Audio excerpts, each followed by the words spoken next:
Good morning students. मैं Ravi Kumar, lecturer computer science and engineering department, GPC Dungarpur. Data warehouse and mining subject में आज हम पढ़ेंगे कि डेटा माइनिंग काम कैसे करती है, हाउ डेटा माइनिंग वर्क्स।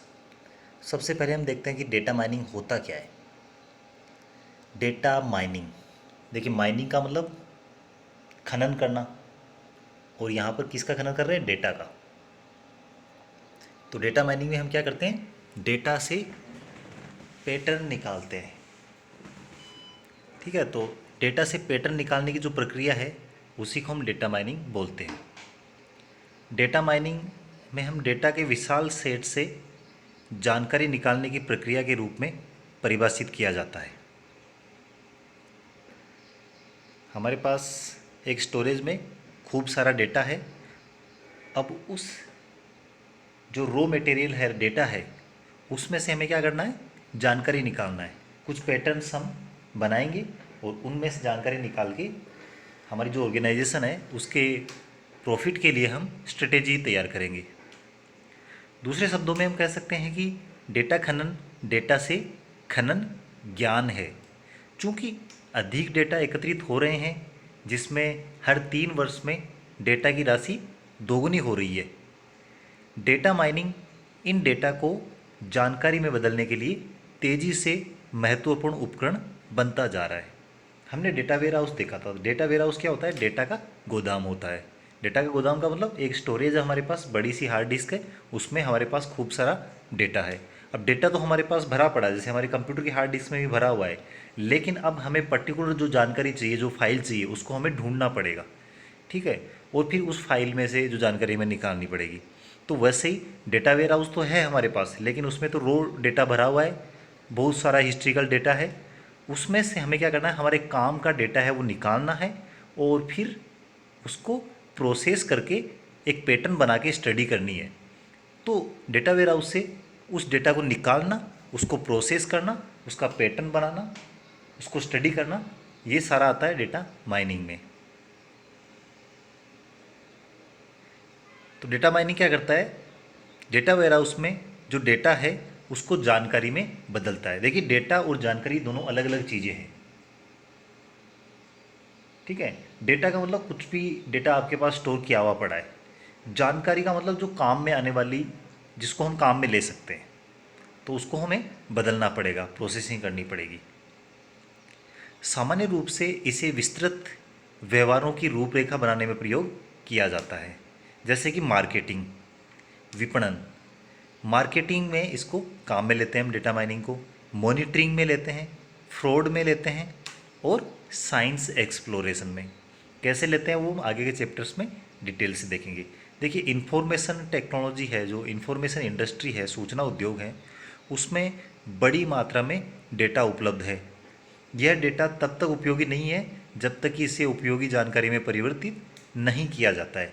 इस विशाल मात्रा में डेटा का विश्लेषण करना और इससे उपयोगी जानकारी निकालना आवश्यक है। जैसे माइंस में से क्या होता है कि मान लीजिए मिनरल्स निकाल रहे हैं, तो मिनरल्स अंदर क्या है कि मिक्स है, वो प्योर नहीं है, हम जिसमें काम में ले सकते हैं ऐसे प्योर नहीं है। तो हम क्या करेंगे?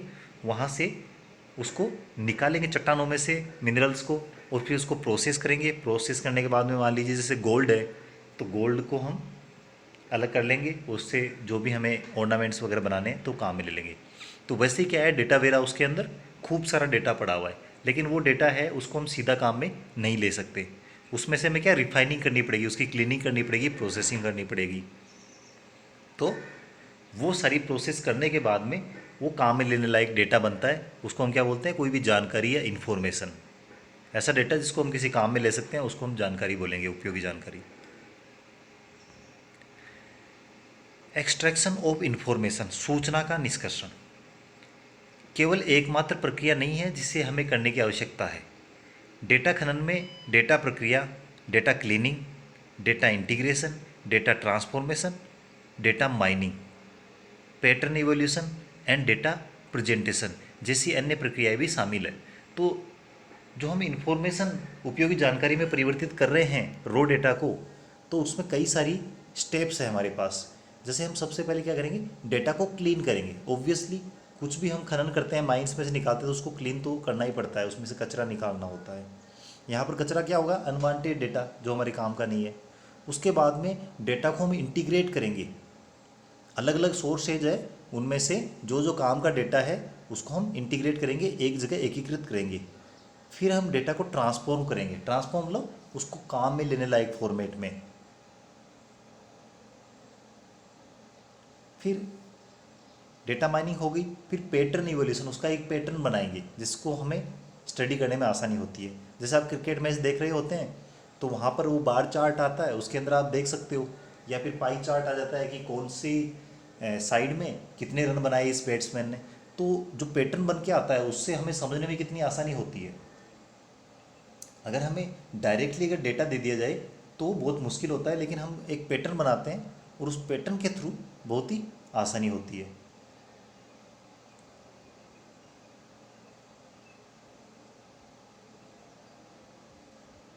और फिर इस डेटा को, इस जानकारी हम काम में क्या लेते हैं, market analysis, production control, science exploration, इन चीज़ों में हम इसको काम में लेते हैं। डेटा खनन को डेटा के विशाल सेट से जानकारी निकालने के रूप में परिभाषित किया जाता है। दूसरे शब्दों में हम कह सकते हैं कि डेटा खनन डेटा से खनन ज्ञान की प्रक्रिया है। निकाली गई जानकारी या ज्ञान का उपयोग निम्न में से किसी भी अनुप्रयोग के लिए किया जा सकता है। ठीक है, ये हम पहले देख भी चुके हैं, market analysis, fraud detection, customer retention, production control, science exploration. Fraud detection में भी आप कर सकते हो कि जैसे इंश्योरेंस सेक्टर है उसमें कितने फ्रॉड हुए हैं उनको डिटेक्ट करना, बैंकिंग में फ्रॉड हो रहे हैं, तो ये सारा हम डेटा एनालिसिस करके कर सकते हैं। डेटा माइनिंग के एप्लीकेशंस क्या क्या हैं, तो एप्लीकेशंस भी वही है, market analysis and management, corporate analysis and risk management, fraud detection. उसके अलावा भी आप दूसरी फील्ड्स में ले सकते हो। नेचुरल कैलेमिटीज़ है, बाढ़ वगैरह आ जाती है तो वो भी एक डेटा हमारे काम में आता है कि कौन सा ऐसा पर्टिकुलर एरिया है जहाँ पर बाढ़ वगैरह ज़्यादा आती है, बारिश ज़्यादा होती है, या कौन सा एरिया जहाँ पर सूखा ज़्यादा पड़ता है, या कौन सा एरिया जहाँ पर भूकंप ज़्यादा आए।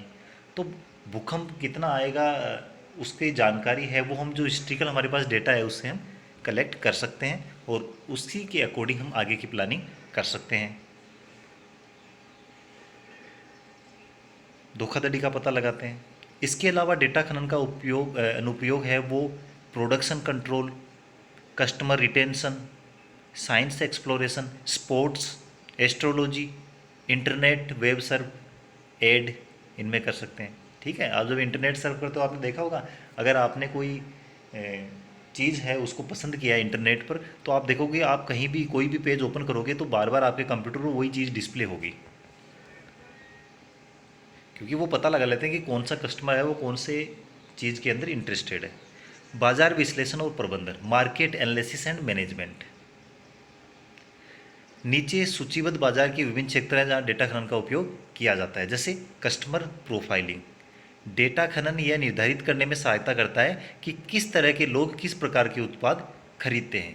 ठीक है, जैसे आपकी जो सिटी है तो वो छोटा कस्बा है या बड़ा शहर है, उसके अकॉर्डिंग वहाँ पर जो लोग रहते हैं उनकी इनकम कितनी है, उनका बजट कितना है। तो मोबाइल जो बेचने वाली कंपनी है या कोई भी प्रोडक्ट जो बेचेगी कंपनी, तो वो पूरी स्ट्रेटेजी करेगी कि इस तरह का जो आइटम्स है वो ज़्यादा बिकते हैं। जैसे आपने देखा होगा छोटा कस्बा है, वहाँ पर आपको जैसे मर्सिडीज़ वगैरह जो बड़े महंगी गाड़ियाँ हैं उनके शोरूम आपको नहीं दिखेंगे, छोटी गाड़ियों को दिखेंगी। ठीक है, तो वो पूरा डेटा एनालिसिस करते हैं और जहाँ पर लोगों की इनकम ज़्यादा है, बजट ज़्यादा है, तो वहाँ पर वो महंगी गाड़ियों के शोरूम भी रखेंगे, महंगे मोबाइल भी बेचेंगे वहाँ पर। ठीक है, तो उनकी मार्केटिंग स्ट्रेटेजी भी उसी तरह वो डिसाइड करते हैं। आइडेंटिफाइंग कस्टमर रिक्वायरमेंट्स, डेटा खनन विभिन्न ग्राहकों के लिए सर्वोत्तम उत्पादों की पहचान करने में मदद करता है। यह उन कारकों को खोजने के लिए पूर्वानुमान का उपयोग करता है जो नए ग्राहकों को आकर्षित करते हैं। ठीक है, तो वही चीज़ है जो कस्टमर्स का बाइंग पैटर्न है, उनका खरीदने का जो पैटर्न बन रहा है, खरीद तरीका है, वो हिस्ट्रिकल जो है उसको स्टडी करते हैं, उसके अकॉर्डिंग ही वो आगे की स्ट्रेटेजी तैयार करते हैं। क्योंकि जैसे कि हम सुनते हैं हिस्ट्री रिपीट्स इटसेल्फ। ठीक है, तो कहीं भी कुछ भी अचानक नहीं होता है, वो पूरा हिस्ट्रिकल जो डेटा है उसी के अकॉर्डिंग आगे चलता है। जैसे ग्रामीण एरिया है, वहाँ पर ज़्यादातर लोग खेती पर डिपेंडेंट हैं, तो कंपनीज को पता है कि जिस टाइम पर फसल पकेगी, फसल को किसान बेचेंगे, उस टाइम पर उनके जेब में पैसा है और उसी टाइम पर वो चीज़ें खरीदेंगे। तो कंपनीज भी अपनी स्ट्रेटेजी उसी हिसाब से बनाती है। जैसे ट्रैक्टर वगैरह बेचना है या टू व्हीलर वगैरह जो ग्रामीण एरिया में ज़्यादा बिक रहे हैं, तो ऐसी जो मशीनरीज वगैरह जो बेचनी है उनको, तो वो वैसे ही। या फिर जैसे सर्दियों का सीज़न है, उस टाइम पर स्वेटर वगैरह आ जाते हैं, तो वो पूरा हिस्ट्रिकल डेटा को एनालिसिस करके करते हैं। क्रॉस मार्केट विश्लेषण, डेटा खनन उत्पाद बिक्री के बीच कोरिलेशंस करता है। टारगेट मार्केटिंग, डेटा खनन मॉडल ग्राहकों के क्लस्टर खोजने में मदद करता है जो समान विशेषताओं जैसे रुचियों, व्यय के आते, आय इत्यादि का साझा करते हैं। ठीक है, तो वही चीज़ है मैंने जो बोला। क्लस्टर का मतलब क्या होता है? एक ग्रुप बनाना। ठीक है। ग्राहक खरीद पैटर्न निर्धारित करना, determining customer purchase pattern, data खनन ग्राहक खरीद पैटर्न निर्धारित करने में मदद करता है। तो ये जो पॉइंट्स हैं उनको हमें रट्टा लगाने की ज़रूरत नहीं है, ये हमारी जो रियल लाइफ में हम जो देखते हैं, ऑब्जर्व करते हैं, उसी के अकॉर्डिंग आप पॉइंट्स अपने भी आप बना सकते हो। कोई ज़रूरी नहीं कि बिल्कुल ऐसे ही पॉइंट होंगे, आप खुद से बनाओगे तो कुछ नए पॉइंट्स भी आप बना सकते हो। प्रोवाइडिंग समरी इन्फॉर्मेशन, सारांश जानकारी प्रदान करना। तो डेटा माइनिंग क्या करता है? हमें एक मल्टी डायमेंशनल जो डेटाबेस है उसमें से समरी प्रोवाइड करता है। Corporate analysis and risk management, corporate विश्लेषण और जोखिम प्रबंधन। कॉरपोरेट सेक्टर के निम्नलिखित क्षेत्रों में डेटा खनन का उपयोग किया जाता है। कौन कौन से हैं? Finance planning and asset evolution, इसमें नकद प्रवाह विश्लेषण और भविष्यवाणी संपत्ति का मूल्यांकन करने के लिए आकस्मिक दावा विश्लेषण शामिल है। तो आप चाहे किसी भी फील्ड में डेटा माइनिंग और डेटा वेयरहाउस को काम में ले रहे हैं, तो उनका हमारा उद्देश्य यही होता है कि जो भी हमारा काम है वो अच्छे से अच्छा किया जाए, जो हमारे कस्टमर्स हैं वो ज़्यादा से ज़्यादा हमारी तरफ अट्रैक्ट हो, हम ज़्यादा अच्छी उनको सुविधाएं दे सकें, ज़्यादा से ज़्यादा हमारा रिवेन्यू बढ़ा सके। ठीक है। या गवर्नमेंट जो प्लानिंग कर रही है, तो गवर्नमेंट अपनी जो योजनाएं हैं उनको ज़्यादा से ज़्यादा प्रभावी तरीके से लागू कर सके और जिस एरिया में उनको ज़रूरत है उस एरिया में लागू किया जाए। तो ये सारे हमारे उद्देश्य होते हैं डेटा माइनिंग के। संसाधन योजना, रिसोर्स प्लानिंग, इसमें संसाधनों को व्यय को सारांशित और तुलना करना शामिल है। प्रतियोगिता, इसमें प्रतियोगिताओं और बाजार दिशाओं की निगरानी शामिल है। धोखाधड़ी का पता लगाना, फ्रॉड डिटेक्शन, धोखाधड़ी का पता लगाने के लिए क्रेडिट कार्ड सेवाओं और दूरसंचार के क्षेत्र में डेटा खनन का उपयोग किया जाता है। धोखाधड़ी टेलीफोन कॉल में यह कॉल के गंतव्य, कॉल की अवधि, दिन या सप्ताह का समय आदि खोजने में मदद करता है। यह उन मानकों का भी विश्लेषण करता है जो अपेक्षित मानदंडों से विचलित होते हैं। Data mining task, data mining pattern के प्रकार से संबंधित है जिसे खनन किया जा सकता है। खनन के प्रकार के आधार पर डेटा खनन में दो श्रेणियां हैं, दो कैटेगरीज है। एक होता है डेस्क्रिप्टिव और दूसरा होता है क्लासिफिकेशन एंड प्रीडिक्शन। डेस्क्रिप्टिव का मतलब वर्णनात्मक और दूसरा होता है वर्गीकरण और भविष्यवाणी। तो पहले हम डेस्क्रिप्टिव फंक्शन देखते हैं क्या होता है। डेस्क्रिप्टिव फंक्शन, वर्णनात्मक फंक्शन, डेटाबेस में डेटा के सामान्य गुणों से संबंधित है। वर्णनात्मक कार्यों की सूची में यहाँ लिस्ट हम देखते हैं। पहला जो होता है वो क्लास कंसेप्ट डेस्क्रिप्शन, दूसरा होता है वो माइनिंग ऑफ फ्रीक्वेंट पैटर्न्स, लगातार जो पैटर्न है। तीसरा होता है माइनिंग ऑफ एसोसिएशन, फोर्थ है माइनिंग ऑफ कोरिलेशन और फिफ्थ है माइनिंग ऑफ क्लस्टर्स। आइए हम इनको एक एक करके डिटेल में समझते हैं कि इनका मतलब क्या है। देखिए, पहला है क्लास या कंसेप्ट डेस्क्रिप्शन। इसका मतलब क्या है कि क्लास है या हमारा जो कंसेप्ट है उसका डिस्क्रिप्शन क्या है। तो इसमें क्या करते हैं हम, कक्षा या संकल्पना, कक्षाओं या अवधारणाओं से जुड़े डेटा को संदर्भित करते हैं। उदाहरण के लिए, एक कंपनी में बिक्री के लिए वस्तुओं के वर्गों में कंप्यूटर और प्रिंटर शामिल होते हैं और ग्राहकों की अवधारणाओं में बड़े व्यय और बजट व्यय शामिल होते हैं। किसी वर्ग या अवधारणा के इस तरह के विवरण वर्ग अवधारणा विवरण कहा जाता है। ये विवरण निम्नलिखित दो तरीकों से प्राप्त किया जा सकता है। फर्स्ट है डेटा कैरेक्टराइजेशन, डेटा विशेषीकरण। इसमें क्या होता है, यह अध्ययन के तहत कक्षा के डेटा को समराइज करके प्रस्तुत करता है और अध्ययन के तहत इस वर्ग को लक्ष्य वर्ग, टारगेट क्लास कहा जाता है। तो इसमें क्या करेंगे, समराइज कर देगा डेटा को। डेटा डिस्क्रिमिनेशन में क्या करेगा, यह किसी पूर्व परिभाषित समूह या वर्ग के साथ कक्षा के वर्गीकरण, क्लासिफिकेशन को प्रस्तुत करता है। तो आपको ये जो वर्ड्स हैं उनको देख के ज़्यादा कन्फ्यूज नहीं होना है। मोटा मोटा जो मतलब है वो मैंने बताया आपको किस काम में ये आते हैं। ये जो टर्मिनोलॉजी है ये इसमें हम यूज करते हैं, तो इसको आपको सिर्फ समझने की ज़रूरत है। लगातार जो पैटर्न है, फ्रीक्वेंट माइनिंग पैटर्न है, वो क्या होता है? देखो, अक्सर पैटर्न वे पैटर्न होते हैं जो अक्सर लेन देन संबंधी डेटा में होते हैं। यहाँ लगातार पैटर्न की सूची दी गई है। तो ऐसे कौन कौन से पैटर्न जो फ्रीक्वेंटली होते हैं? जैसे कि अक्सर या बारंबार आइटम सेट, मतलब उन वस्तुओं के एक समूह को संदर्भित करता है जो अक्सर एक साथ दिखाई देती हैं। उदाहरण के लिए दूध और ब्रेड। तो फ्रीक्वेंट आइटम सेट, देखिए ऐसा आइटम्स का सेट जो फ्रीक्वेंटली मतलब ज़्यादातर साथ में खरीदा जाता है। तो हम क्या देखते हैं कि ज़्यादातर दूध है उसके साथ में ब्रेड खरीदी जाती है। तो इसका मतलब क्या होगा? कंपनी है वो क्या करेगी, एक ग्रुप बनाएगी। आप या दुकान पर जाओगे कहीं भी तो आपको दूध और ब्रेड पास पास में दिखेगी, ताकि उनको पता है कि ज़्यादातर कस्टमर जो दूध लेंगे वो ब्रेड भी लेंगे, तो उनको ज़्यादा ढूंढना नहीं पड़े, वहीं से ब्रेड लेंगे। इसी तरह से कंपनी जो प्रोडक्शन करती है वो भी आप ज़्यादातर देखोगे, जो डेयरीज होती है जो मिल्क सप्लाई करती है वो ज़्यादातर ब्रेड्स भी बनाती है।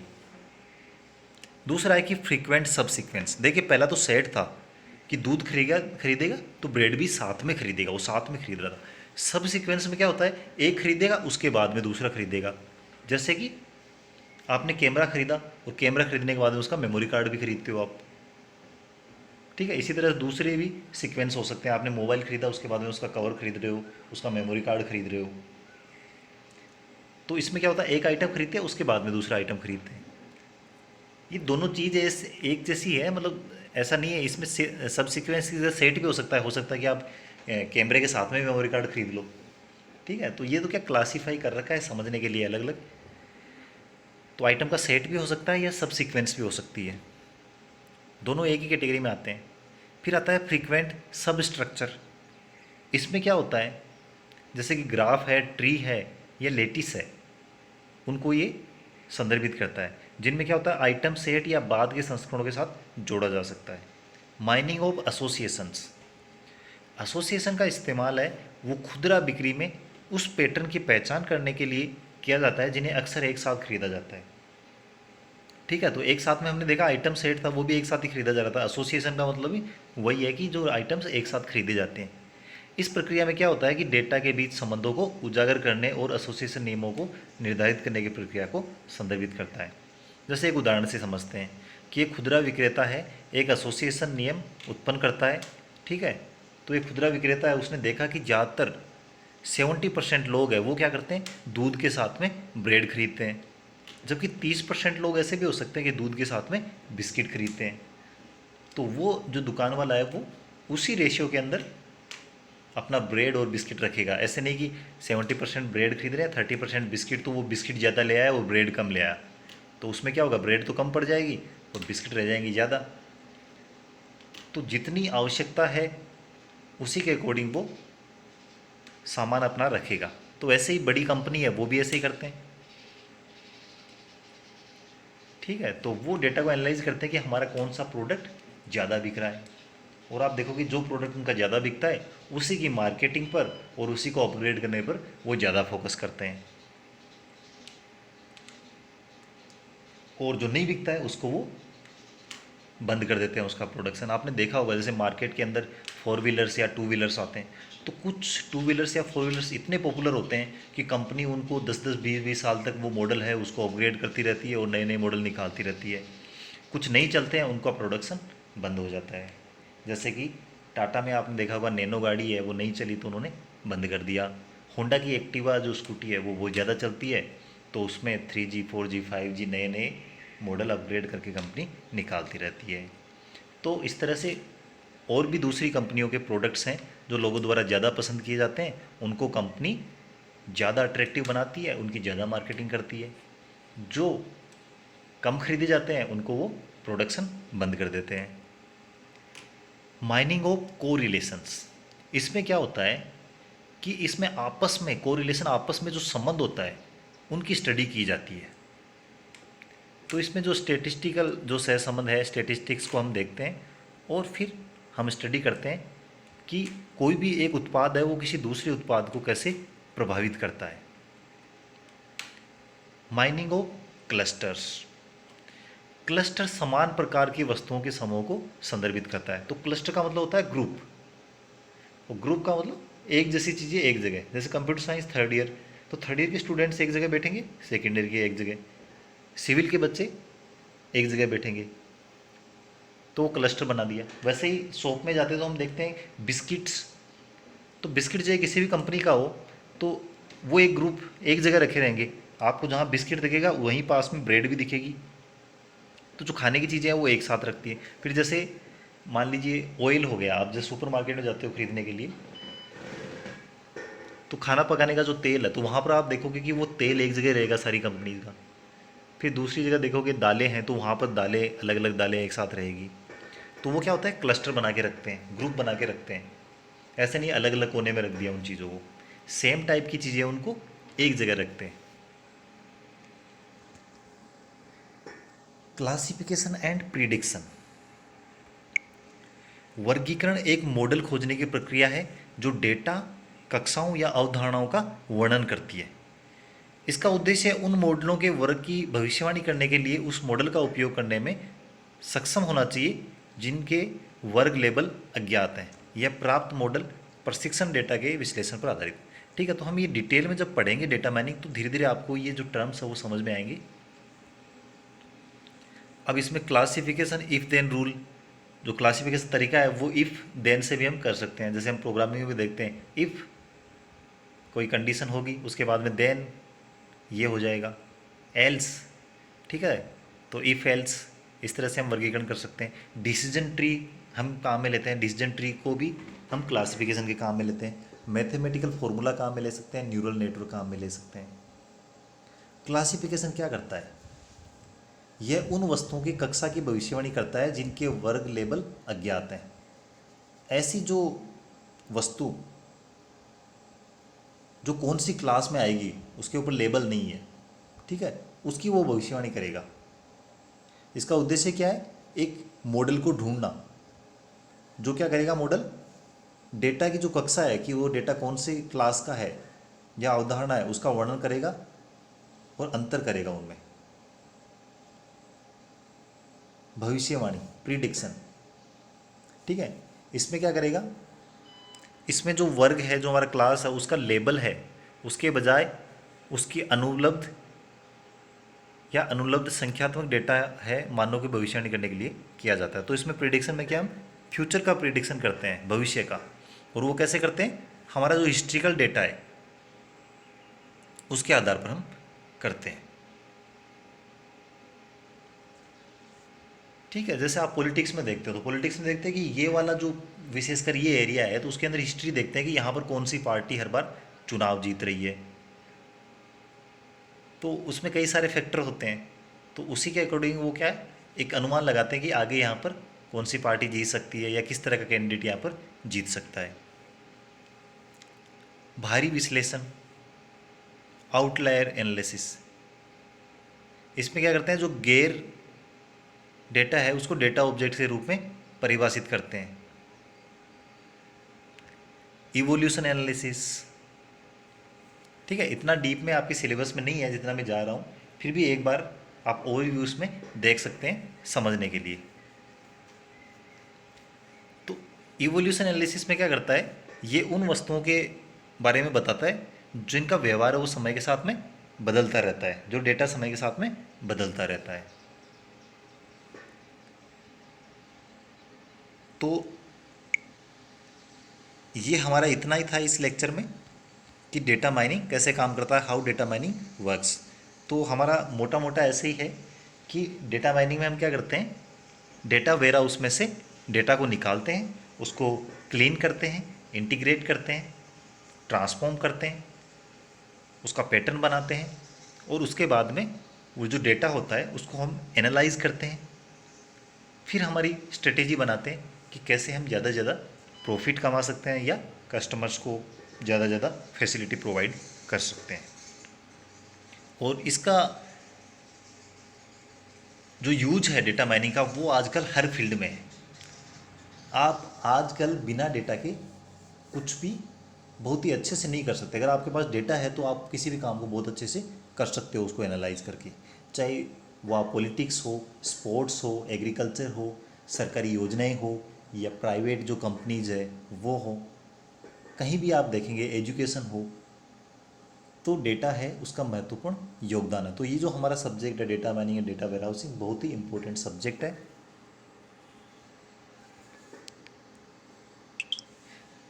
इस लेक्चर में हमने बहुत ही आसान शब्दों में इसको समझने की कोशिश की है। फिर भी अगर आपके कोई डाउट हो, कोई सुझाव हो तो आप कमेंट कर सकते हैं। आपको वीडियो पसंद आया तो वीडियो को लाइक कीजिए, चैनल को सब्सक्राइब कीजिए, अपने फ्रेंड्स के साथ में शेयर कीजिए और नए वीडियोज़ के नोटिफिकेशन प्राप्त करते रहने के लिए बेल बटन पर क्लिक करना होगा। Thank you very much.